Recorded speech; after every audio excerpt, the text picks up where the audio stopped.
We head out in just a few moments from Pont du Gard and head northeast for 208 kilometres to Gap. We have a Category 4 climb halfway through and a Cat 3 just over a dozen kilometres from the finish. The last few finishes in Gap have gone to the breakaway. Could well be another day for the break today. Look at how well they're riding already up the front, Sean. There are some huge names, including the Olympic champion Greg Van Avermaet, including Jesus Herrada, the former Spanish champion, the former world champion Marie Costa, and this is the best place in the general classification. These are the guys who've got a lottery ticket today. Os, Pustelberger, Askren, Goujar and Turns, alongside Oliveira, Fraile, Isaguirre, Clark and Scully.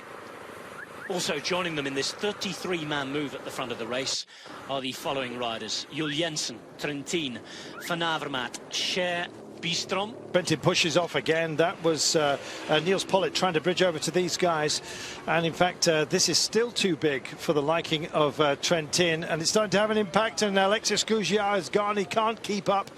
These little peaks and troughs that I was telling you about, terrific attack points, and every single one of them imposing himself is Trentin. He has gone for it yet again, Danny. And the pursuers are now at half a minute margin, and normally, Sean, you'd think, well, that's bridgeable, but quite frankly, with just shy of 20 kilometres to go, the sort of firepower that we've got up front, Os, great driver, Greg Van Avermaet, super classics man, Matteo Trentin, an all-terrain vehicle, and Trentin's gone. He's peeled off the front and decided to attack here.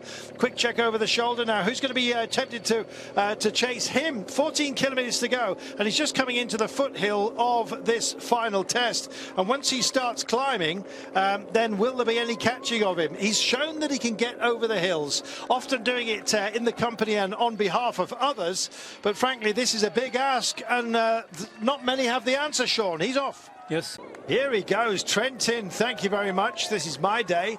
These are my rules, and I'm going to play it. Absolutely fantastic. Perichon at 13 seconds. Third group listed at 49. I think that's probably a bit unkind to the guys who are with him. But Os it is that's leading everybody else, including Greg Van Avermaet, as part of a powerhouse group that managed to get into the breakaway. And here is Trentin. Needs to keep it sensible. Stay on the black stuff here as he heads down 42 and more kilometres per hour. He's going to power through every single one of these corners.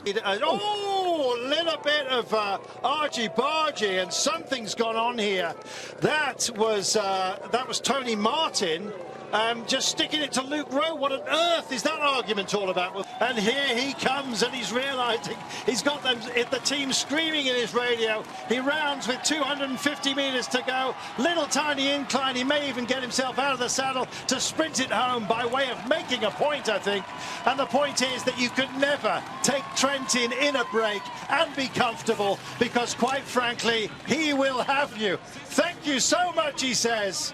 This day belongs to me, my team, Italy, and everybody who loves me. 29-year-old Italian with his first win at this year's Tour and a hat-trick of Tour wins in his career. Kasper Asgreen, the 24-year-old Danish rider, finished in second, while Cofidis's 11-year drought continues. Perichon having to content himself with third. Then it is the rest of the breakaway. Congratulations, your third stage victory in the Tour de France. Summarise your emotions after a tremendous ride.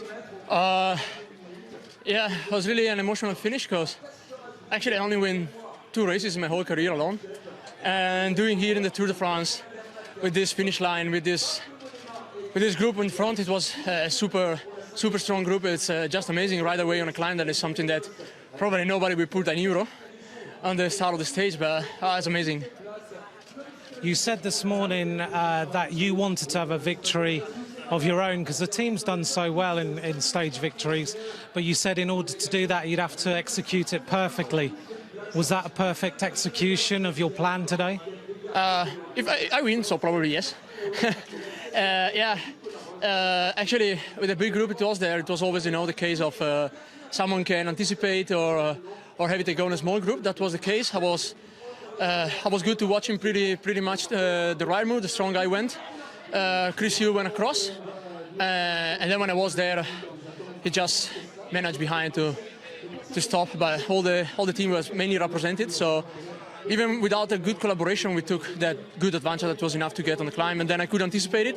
I tried actually a few times because there were no collaboration, and I knew that if I got maybe a 10-second gap, then they start to watch each other, and with the legs I have, I can finish it off.